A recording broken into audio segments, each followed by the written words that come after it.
We speak, Sderot is an active scene, as in fear that Hamas terrorists are still roaming around. What is happening now?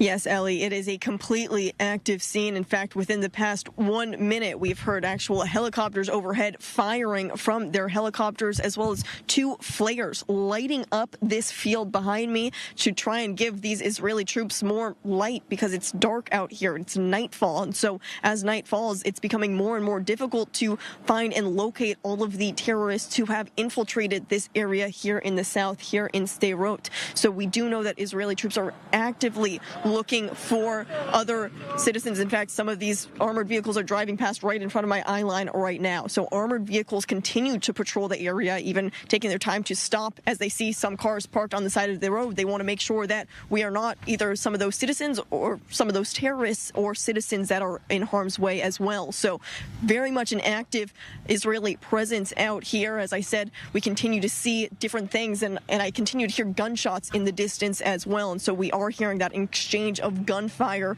between Israeli forces and active terrorists. So everyone who is in these southern cities, especially in Sderot right now, they are urged to stay inside their homes, lock their doors, stay in their mamad, their bomb shelter, because there are active gunmen, terrorists patrolling these streets, and it is very, very dangerous for any citizens to be outside right now. In fact, I'm going to pan our camera a little bit towards the road right now, just so you can see some of these armored vehicles that are now passing on the road. I know it's dark out, it's difficult, but you can see there's very much a heavy military presence here patrolling the area, trying to see exactly what's happening. So that's why we are continuing to see, I'm going to pan our camera over here once more, Ellie, because you can see one of those flares that I mentioned earlier. So this is the 3rd flare lighting up this exact area within the past 3 minutes maybe. So over this field right now, they're trying to gain a little bit more light to see exactly what's happening in the area. So definitely an active search right now. And for any citizens who are in the area, please do stay inside. No one should be on the roads right now, because as you can see, a very, very active scene out here. Not on the road and not anywhere outside your bomb shelter, really. Lock down the doors and simply do not open. It cannot be any clearer than that, and this is unfortunately the situation elsewhere down south as well. Nicole Tzedek, take care, stay safe, and we will get back to you later on in the broadcast. An active scene in Sderot, the nightfall not making it easier on IDF forces to locate all the Hamas terrorists that are still in Israeli territory down south, not just in Sderot. So to try and get a better understanding of the current state of affairs and the current challenges, joining us now in studio, Rafael Yerushalmi, former senior intelligence officer at the IDF. Mr. Yerushalmi, thank you so very much for joining us. So nightfall is making the specific task, what was defined as stage 1 of this war, clearing Israeli territory of Hamas terrorists. It is making it even more difficult, as in we will enter a 3rd day of war without knowing that the entirety of Israel South is cleared from terrorists. Yes, unfortunately, we haven't cleaned the south of Israel from the terrorist threat yet. First of all, we have to find out whoever is still roaming around, but also we fear there might be more infiltrations coming from Gaza. Fresh ones, because of the success and they have enjoyed so far. And of course, at night it's also easier for them. It seems strange with all the technology that exists today, the sensors, the thermal imaging, and God knows what.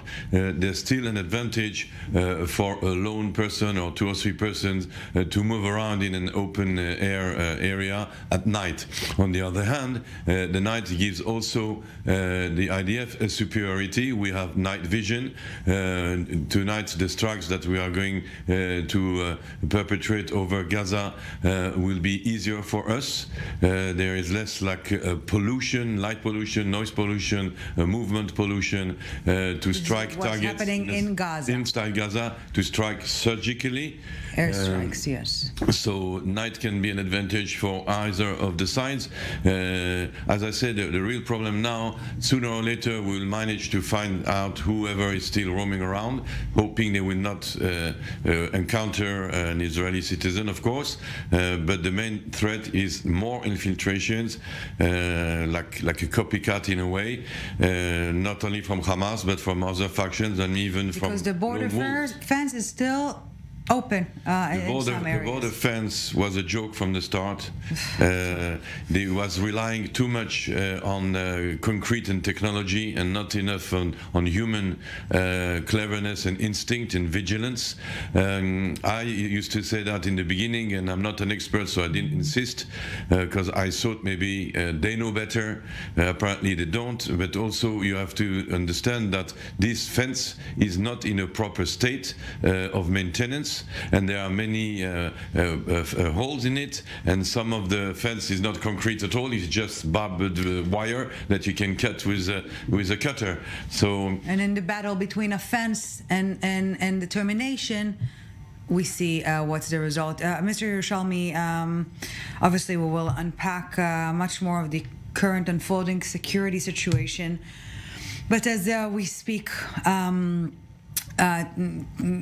thousands of Israelis still have no idea what is the status of the so many missing people, many of them abducted in the Gaza Strip as we speak. And we want to turn now to Maria Vernikov-Goldin, the sister of Corinne Vernikov, who was at this rave party that only this past hour. We're learning the scope and scale of the massacre there. Corinne's still missing. Maria, thank you so very much for speaking with us this evening. The mind cannot comprehend what you're going through. When was the last time you've heard from Corinne? What do you know at this point in time? Today in the morning.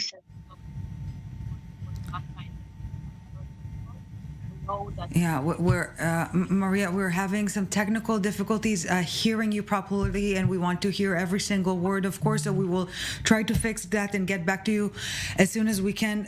Mr. Yerushalmi, if the situation was not complicated already, the large numbers of Israelis kidnapped, we're talking civilians, we're talking elderly, we're talking women, we're talking children, being held captive in the Gaza Strip is making everything more complicated, even in the sense of Israel's strategy vis-a-vis the Gaza Strip, because simply if there are so many Israelis there, the operations on the ground would look very different. First of all, these people are the priority, even though there is a final objective to dismantle the Hamas in the end. The Hamas can be dismantled tomorrow, and it can be dismantled next month or next year. We've been waiting 20 years to dismantle the Hamas. Yeah, the Gaza Strip is not going anywhere. Not going anywhere, so it can wait, I should say. But we still have to strike and to make a point and show our determination. This being said, the priority is to try and save these people. Of course, it's super difficult. First of all, simply because they are disseminated in different locations. By 1, 2, or 3, but they could be anywhere in Gaza, and you're talking like maybe 50 to 100 locations that we would have to find out to discover somewhere underground, very well hidden, and then to reach, and then to manage to liberate the hostages without them being hurt. I mean, you're talking mission impossible. It has happened. We've had. But we need to be clear. I would even dare to say any fantasies on a heroic operation like in the movies where you go in and release and bring back the abducted. This is not the scenario we're talking about. These people, the civilians, can come back home only if they will be released. So negotiations in some sort or capacity is Not mandatory? necessarily. First of all, there are a few things. The first is, of course, the diplomatic channels and international pressure. So right now, the Egyptians are trying to convince Hamas leaders to make a humanitarian gesture concerning children and elderly. They're telling them, keep the others, but at least these ones now, unconditionally, please, on a humanitarian ground, give them up. That's the effort that the Egyptians are now trying to accomplish. Then there is some international pressure that could work if Arabic countries or Muslim countries join in, such as Turkey, such as the Emirates, to put some kind of pressure. So we have to try these diplomatic channels without much hope, because the Hamas is holding on such a treasure that it can exploit and capitalize upon. That okay, so that's one. The other might still be to force the Hamas to free them. We could reverse the situation and be the ones who hold the cards by, for instance, I'm afraid to go back to the Middle Ages, but we just spoke of a wall that was also not very modern. So back to the Middle Ages, when a personality was held hostage in a castle. Yes. The castle was besieged, and the inhabitants of the castle were starved until they would surrender the hostage. So we might have to resort to strangling Gaza, to starve Gaza, and say, well, you get water and you get food and you get electricity when you give our hostages back. Mr. Yerushalmi, I want us to stress this clearly, because even for us who are well familiar with how this neighborhood works, it might be striking to realize the Gaza Strip, Hamas terrorists are receiving power from Israel, electricity that is. They're receiving money through Israel facilitating that.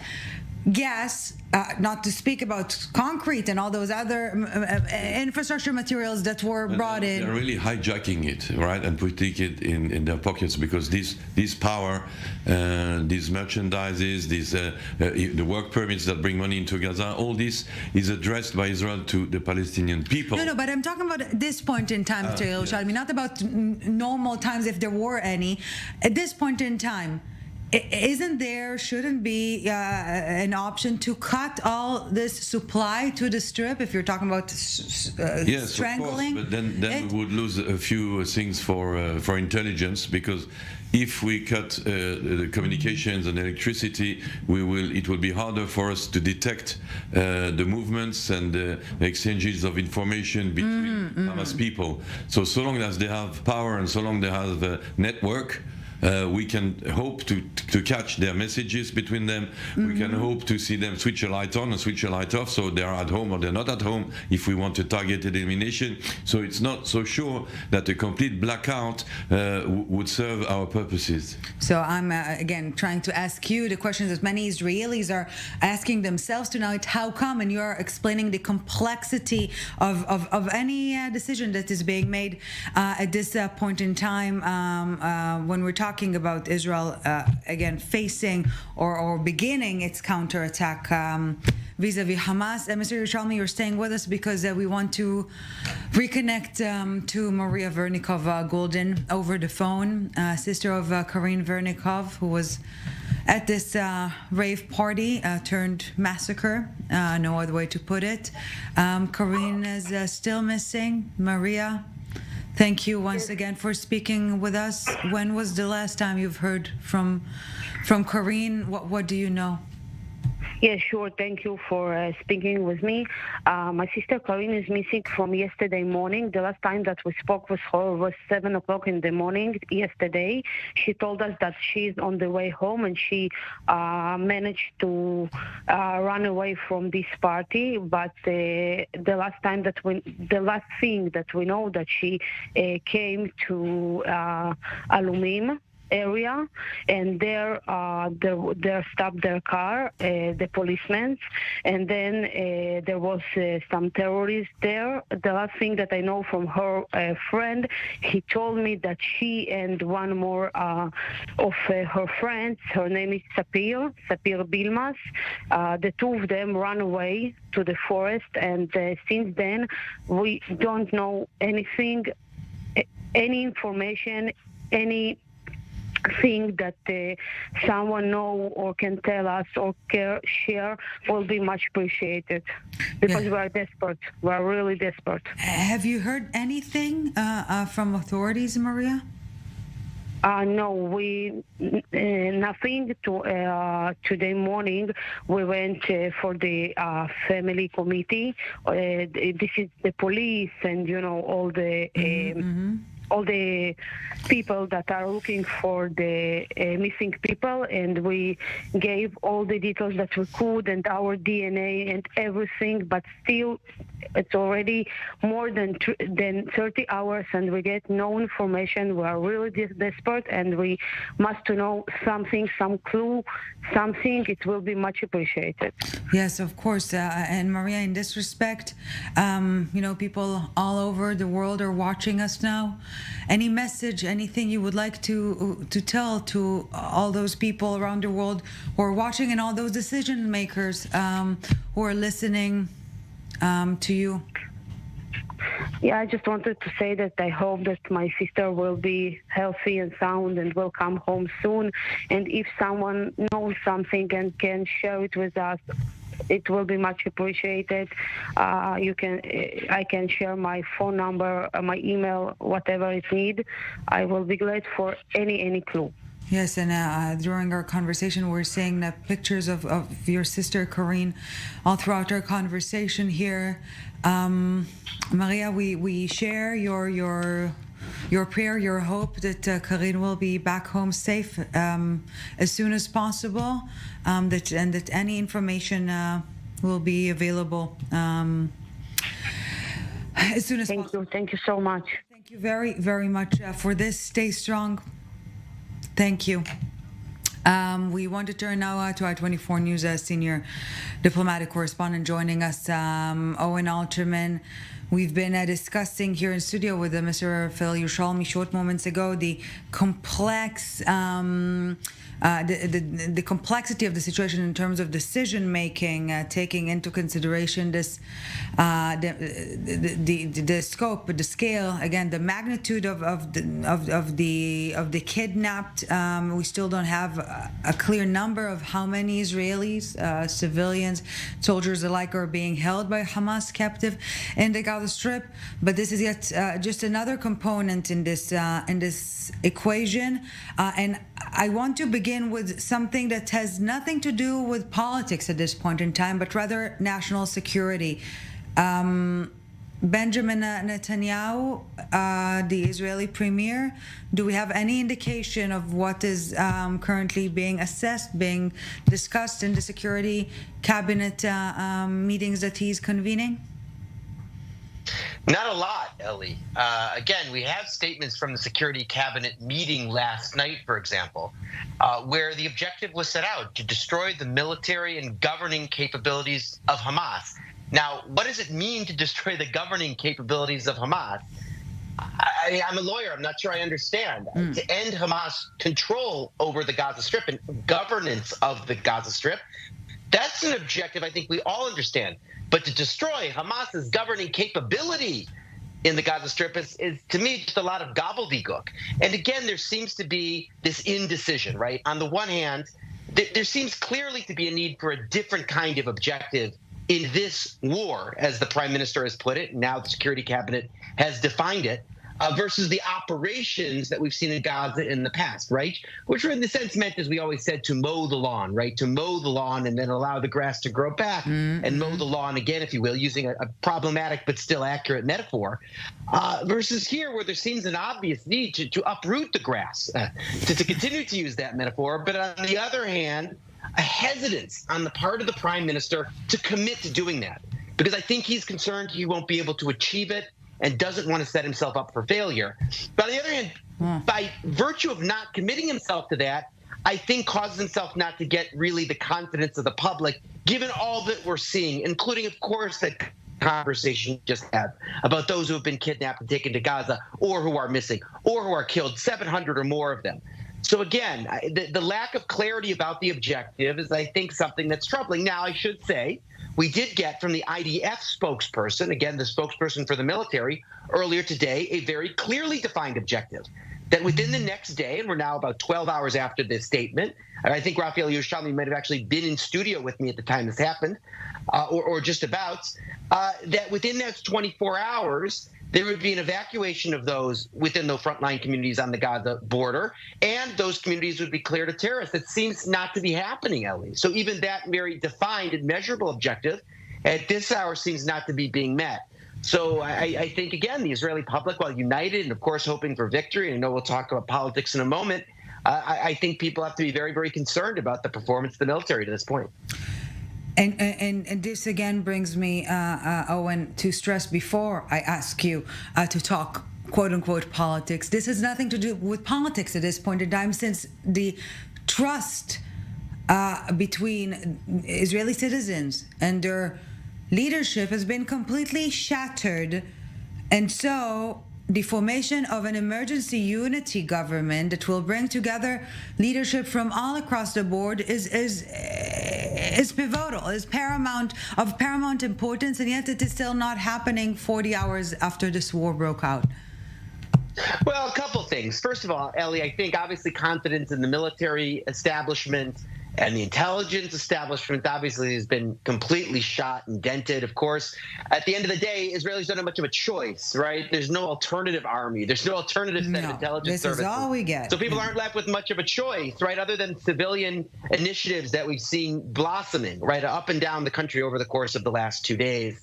As to the political echelon, look, it's undetermined at this point. On one hand, of course, Prime Minister Netanyahu has been in his position as Israel's longest-serving prime minister for a very long time, and so has been overseeing, right, decision-making vis-a-vis the Gaza Strip for a very long time.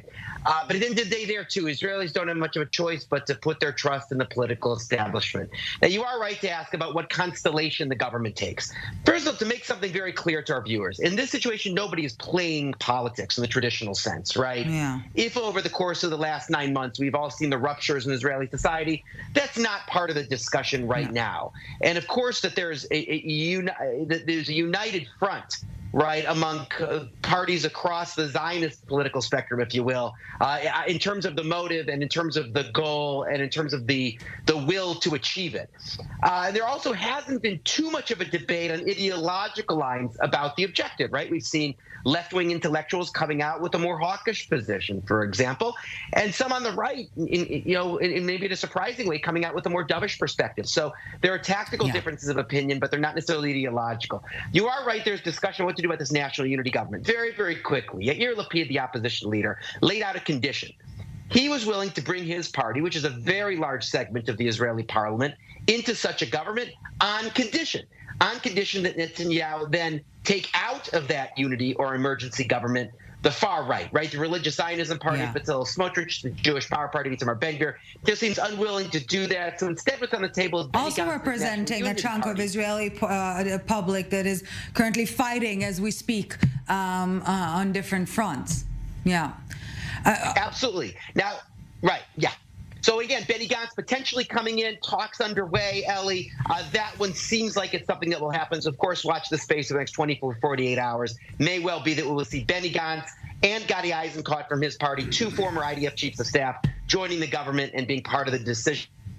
And in addition to the fallout in terms of the military, in terms of the war, also, of course, fallout in politics as well.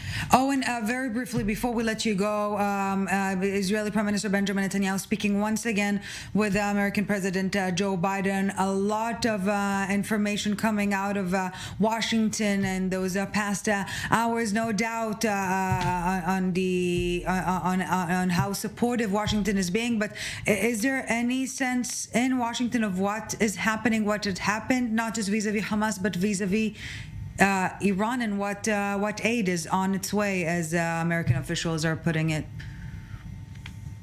3 points. First of all, Ellie, Joe Biden's a very popular guy in Israel these days, right? Across the Israeli political spectrum. And it is healthy in the long term for the U.S.-Israel relationship for this to be happening with a Democratic president, and to see Joe Biden coming out so emotively and so forcefully in support of Israel and really wanting to give the country the help that it will want and need.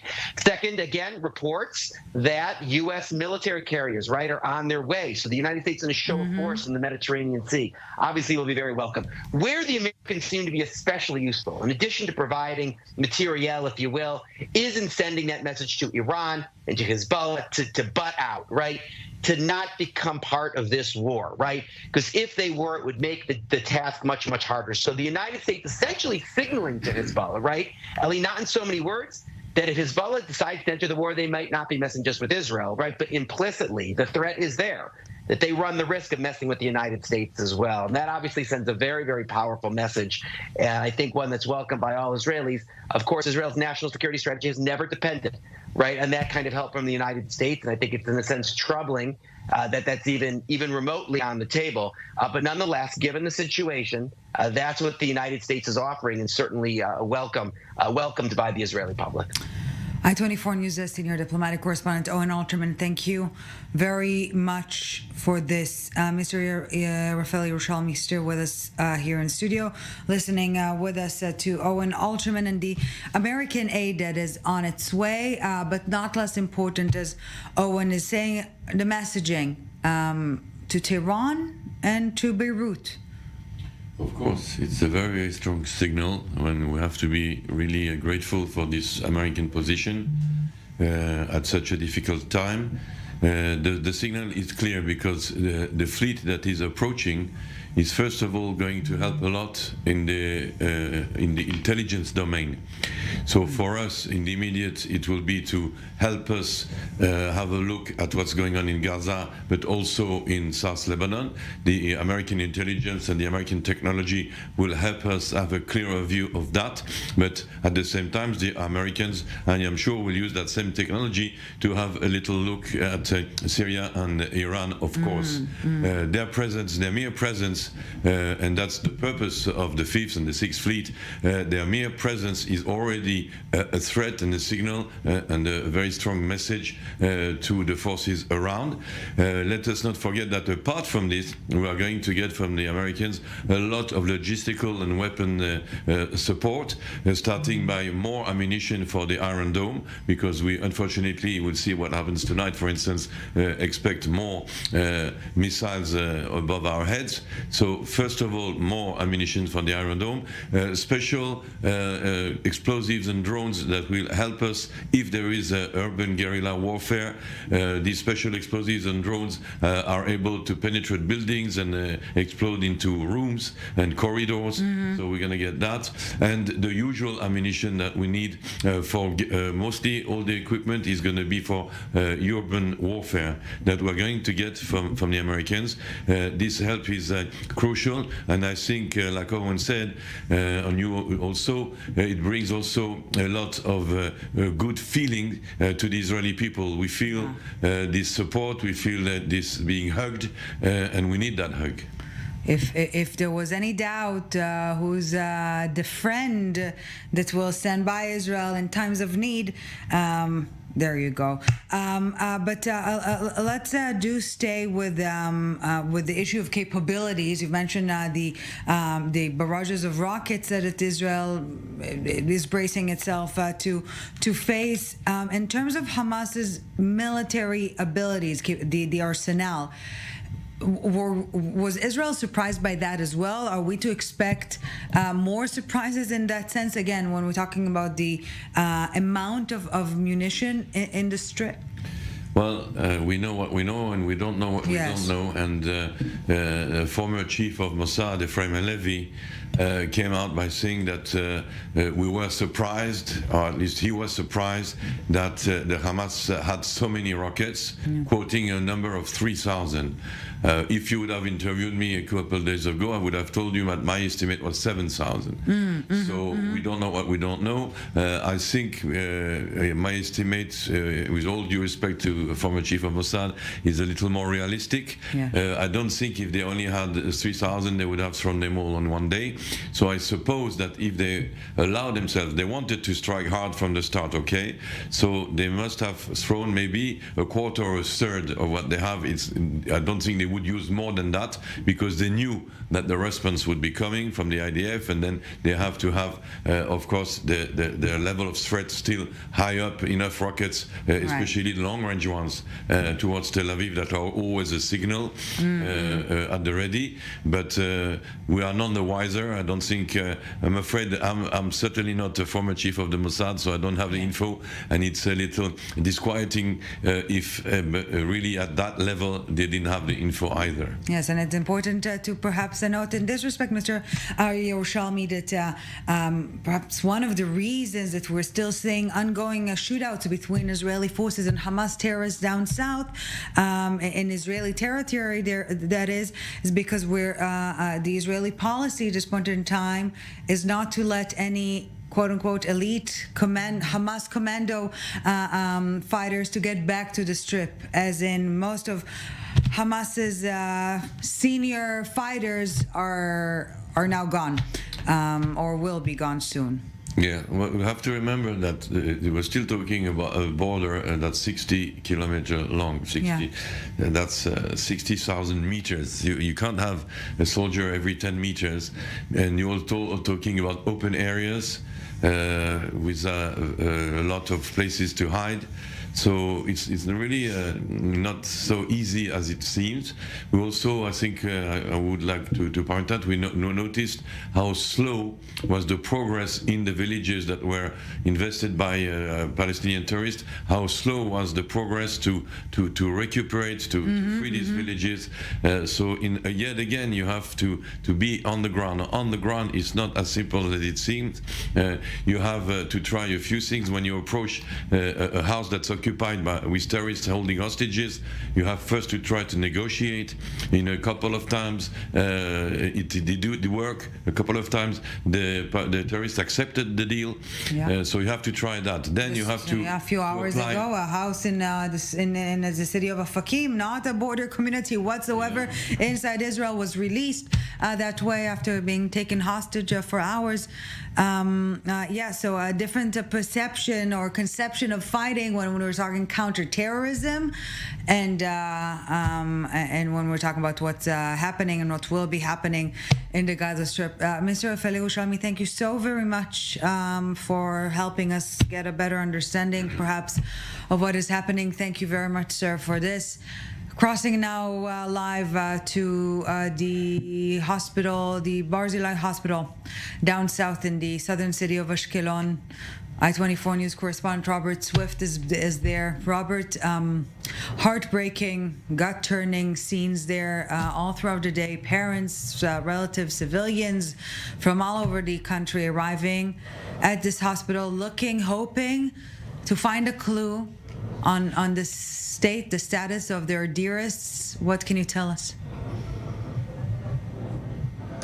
Indeed, that's correct. As it stands right now, the death figure remains at 700, with it being confirmed just recently that 260 of those dead individuals alone came from one event. That was the nature party, the rave, where partygoers were gunned down. Now, a little earlier, we spoke to the director of this hospital, and he told us that the majority of the casualties that they've been dealing with over the course of the last almost 40 hours now, they were victims of gunshot wounds. And he explained that due to the fact that many of these patients had to be operated on immediately, and the scale of the casualties that they were dealing with, that this became an extremely complex operation for the hospital to deal with. As you can see just behind me, it appears that possibly more casualties arriving. We have been having ambulances coming in all evening sporadically,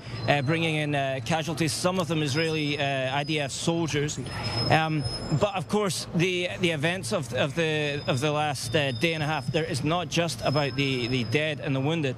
There's also the factor of the hostages that have been taken, with Hamas and Islamic Jihad both of them saying that they are holding hostages, and the Israeli government confirming that there are at least 100 being held by those two organizations. And a little earlier, we spoke to one individual, a mother whose son was among the missing, and let's take a listen to what she had to say with us earlier today. מה קורה במדינה הזאת? איפה הבן שלי? אף אחד לא אומר לי כלום, אנחנו מאתמול משתגעים, כל המשפחה משתגעת, הבן שלי עוז עזרא וחברה שלו נעמי, אבא תעזרו לי למצוא את הילד, הוא בסך הכל בגיל 24, אף אחד לא מתקשר, לא אומרים לנו כלום, לא משטרות, לא בתי חולים, לא כלום, אנחנו לא יודעים, הילד שלי ירוי ביד ובחזה, זהו, זה מה ששמענו ממנו אתמול בבוקר, אני משתגעת, אני כבר לא יכולה, תצילו אותו! ביבי!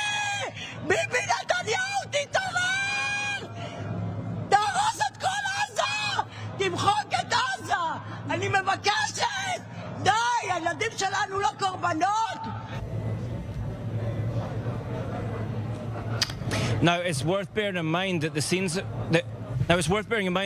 that we're seeing, scenes like that you've just witnessed, these are not just taking place at this hospital here. This is one of several hospitals operating in the south of the country, dealing with mass casualties. Now, Israel is a country that is accustomed to severe security events, but many people have noted that they've not seen anything like this before. And the events of yesterday, the events that are continuing into today, as the IDF continues to fight just south of us, these are events that have not been seen by this country before, by its fighters or by its medics.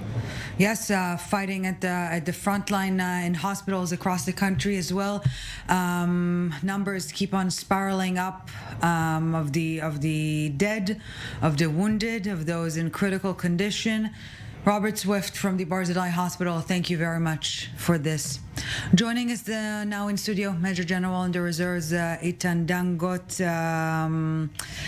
former military secretary, of course, of three Israeli defense minister, former coordinator of government activity in the Palestinian territories. Major General Dangot, let's try to map out the current state of affairs, because we are talking about different scenes that are unfolding. First, perhaps and foremost, what was defined as the first stage of this war, the pursuit of clearing Israeli territory down south of Hamas terrorist objectives, seems not to have been achieved so far, because there is an active scene down south in Sderot and elsewhere, but will not be achieved until day 3 of the war.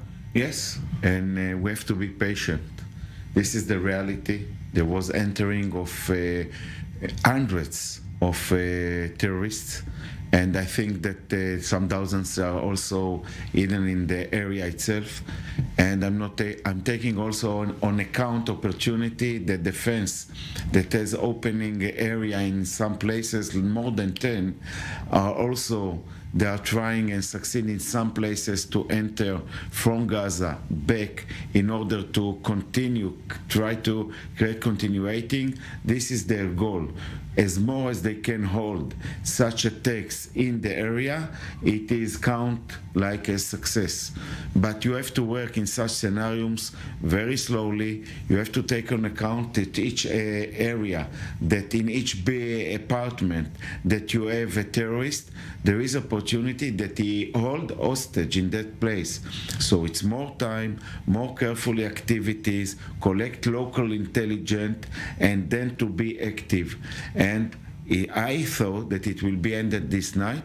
We have to wait, I believe, till tomorrow lunchtime to see, and then we can assess. I will not be surprised if it's take another one day. It's much more better in these circumstances to say we succeed, everything is clean, than to be surprised again. Yeah. This is the area of Gaza, but meanwhile, on the same time, you have a lot of strikes on Gaza by the Israeli Air Force and some kind of ground arms or missiles that are launching towards Gaza. They are covering areas like Bet Hanun, that is very close to Sderot, you just mentioned. That was the local base that the unit that led the activity on Saturday organized itself, and today I think one street was completely destroyed in this place as being used for this kind of activities. And you see that the strikes has some meanings. First of all, are looking in infrastructure of Hamas, symbols of the entity of Hamas, and other kind of activities all over the Gaza. It is not, in my opinion, the main attack that we will see, as we will declare about cleaning the area out in our territory, and we will have some information about the hostages that are kept in Gaza.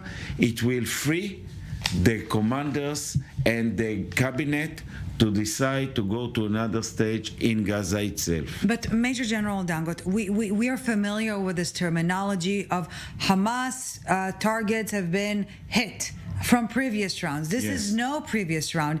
Have we so far seen any strikes that are not on the Israeli, on behalf of the Israelis, that is the Israeli Air Force in the Gaza Strip, striking targets that are unlike previous rounds? Yes, I tell you something about the change. The concept of the mechanism that we're familiar for many years in Gaza, even since 2007 when Hamas took the entity by the revolution in Gaza, we are in a different story. There is no the mechanism of checking. There is no humanitarian issue in Gaza. But Major General Dangot, there is still the this procedure, this humanitarian procedure of notifying before hitting, before striking. In some places, yes, but there are some already. I heard the reporters from Gaza that it coming surprisingly, and I think that Israel is moving towards another step, another mechanism that has one thing. The humanitarian has been broken. We don't have any duty, in my opinion, towards Gaza from humanitarian issue. We have to disconnect the electricity, the water, the fuels, the goods that are going to Gaza.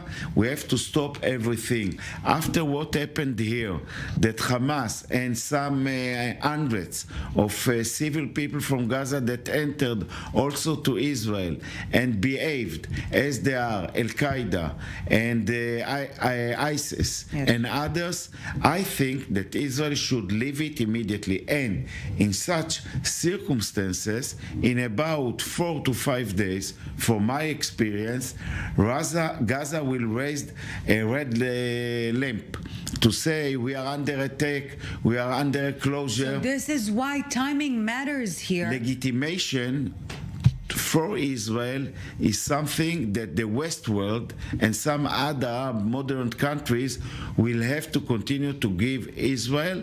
And meanwhile also you have to bring to push back the terrorists or to kill them in the Israeli territories. You have on the second issue to see what will be with the hostage numbers and try to build the mechanism.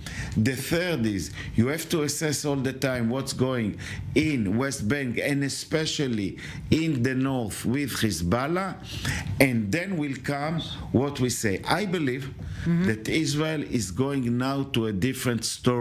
If it's not going to do it, we will make a great mistake. What does it mean? Among the timetable, don't wait for anything. In one day, strike. In another day, try to kill the leaders of Hamas. The third day, you have to find out another intelligence information.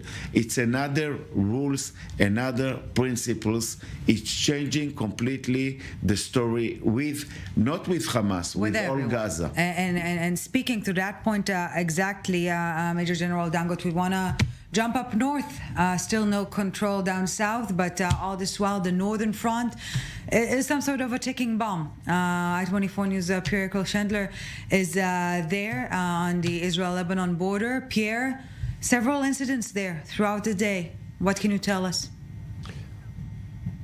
Yes, there were several incidents, and I think that Hezbollah is trying to test the waters, check Israel's alertness, especially that yesterday Israel was caught not in a state of alert.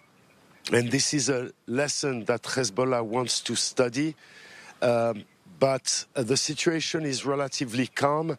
There have been reinforcements of troops, not to the amount of the kind of reinforcements that we are seeing toward the Gaza Strip.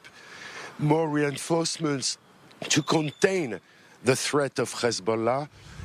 There's been a recommendation issued by the regional councils of the northern border for the residents that live in communities adjacent to the border to leave their homes and seek shelter in the center of the country or further south. And indeed, residents have been leaving. We were in Kibbutz Chanita. 2/3 of the 200 families living there have already left the place, and the army is investing the place instead of the residents and creating some sort of closed military area which we could not enter as a result of the state of alert. Now, the question is whether this affects the residents here in Nahariya, for instance. You can see that the streets are pretty empty.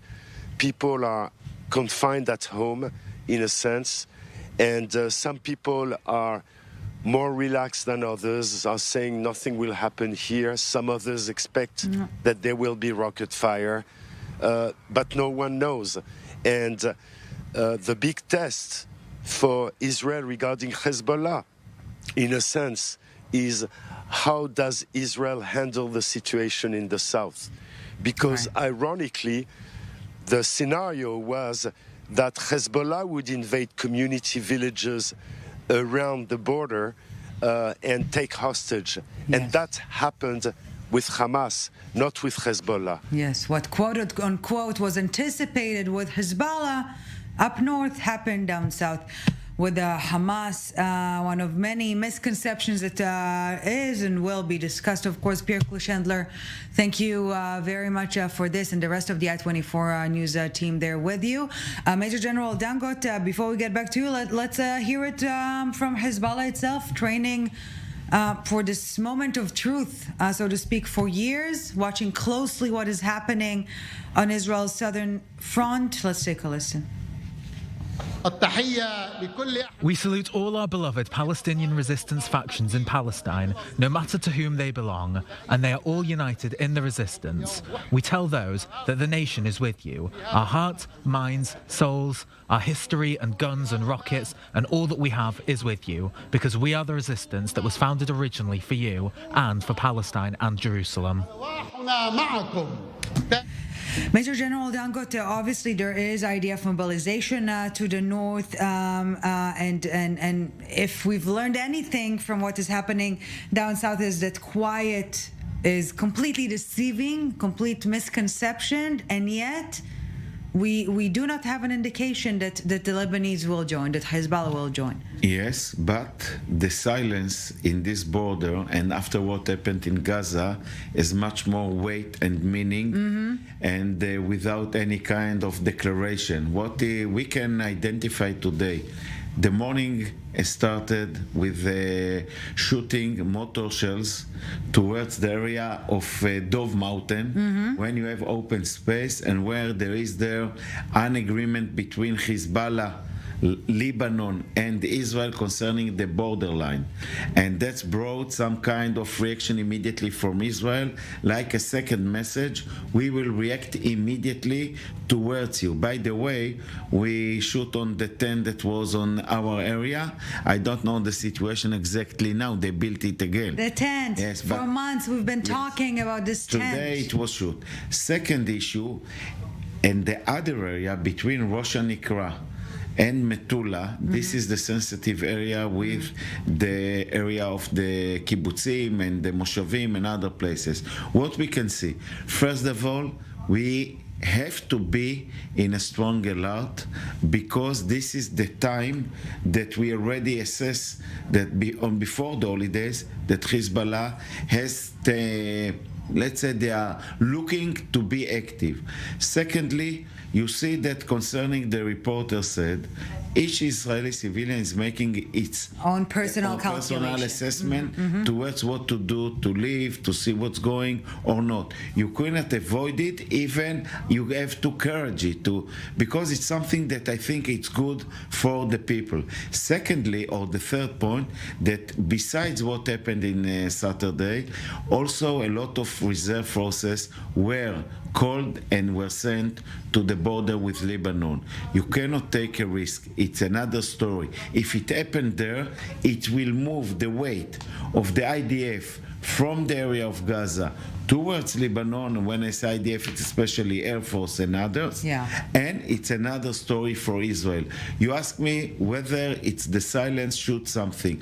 I believe also that the United States today evening statements by President Biden and the note that they are going to send here some ships coming to the area. It's a signal to Iran. Be careful.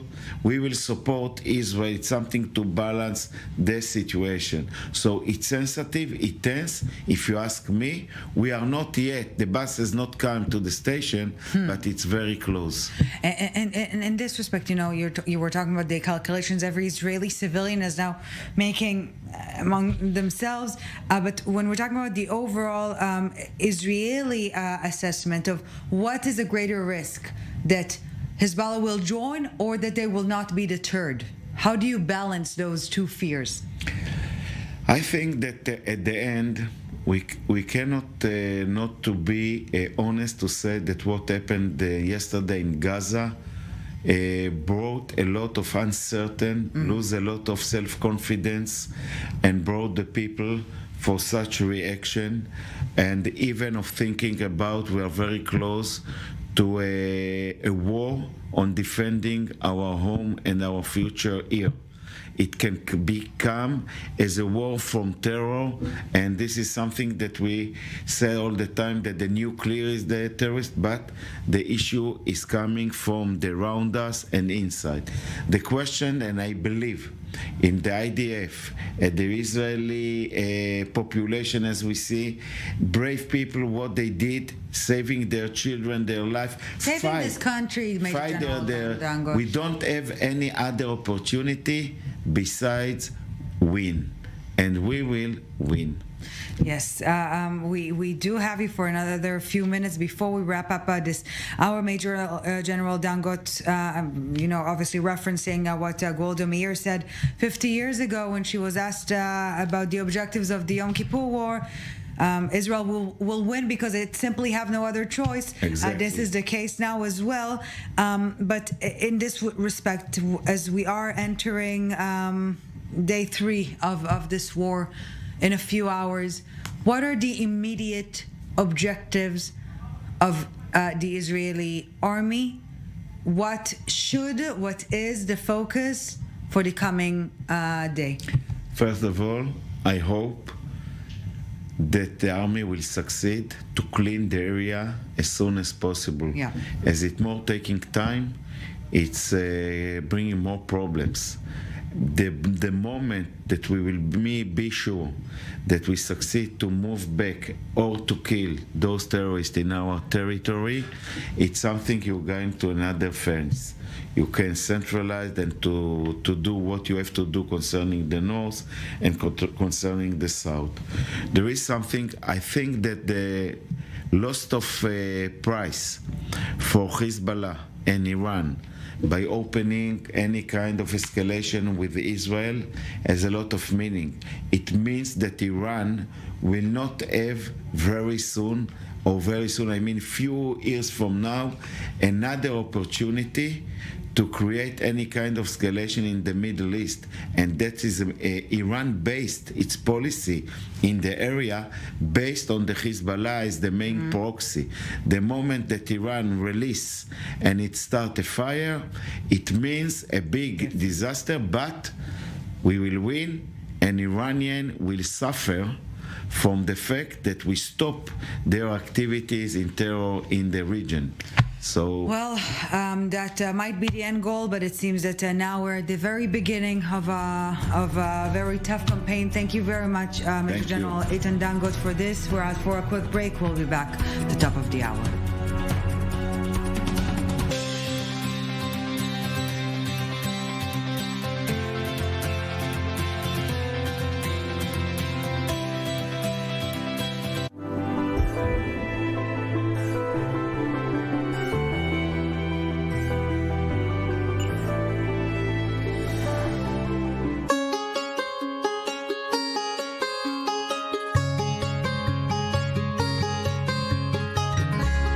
Today, I'm making 3 different dishes with edible flowers. A salad, which is a mix of seasonal leaves and flowers, a spelt pastry filled with our greens, and a beet dish served with our sour cream topped with wood sorrel and wild mustard flowers. Flowers, more than any other plant, indicate the season of the year thanks to their high sensitivity to climate changes, such as temperature and light. So when you serve a dish with flowers, it's almost like presenting the current season on a plate.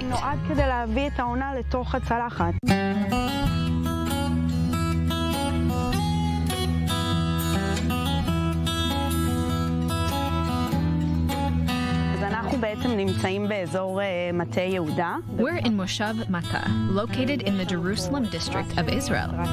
Our agricultural family farm is called Yerokale, and it includes my food truck, Itziela's truck, and our flower greenhouses. We grow edible flowers, herbs, leaves, and berries in a special technique using cultivation tables and harvesting by hand. Another field of the farm is the wild vegetation growing in its surroundings. That we forage seasonally. Some of the flowers are very typical to the Judean Hills area. Such are the wild mustard and the asphodel, which blossoms in springtime.